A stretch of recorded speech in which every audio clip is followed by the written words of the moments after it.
Ingomag.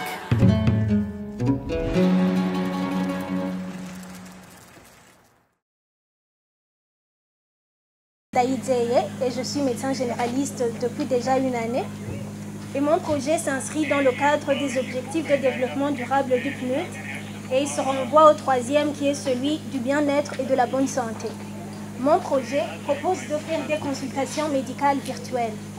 Et le choix de mon projet s'inspire de plusieurs réalités de mon pays. En effet, le Burundi souffre du manque de médecins. Aussi, on remarque une difficulté dans la traçabilité des dossiers médicaux suite à une mauvaise conservation.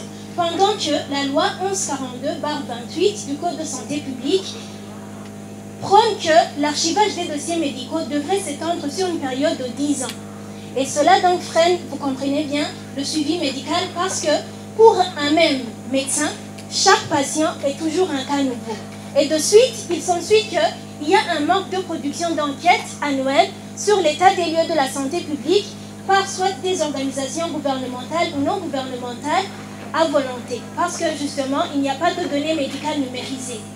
Aussi, on remarque que le taux de mortalité materno-infantile ne cesse de s'accroître en sachant qu'en termes de mortalité, les mamans enceintes ainsi que les enfants de moins de 5 ans payent un grand tribut. Enfin, il y a un taux de chômage dans le milieu médical qui s'observe ces derniers temps. Et c'est dans cette optique que mon entreprise, qui va s'appeler Mamagara, a pensé à une solution nouvelle, non seulement sur notre territoire national, mais aussi dans la sous-région, qui va faire entrer la médecine burundaise dans le monde numérique, au moyen d'un appareil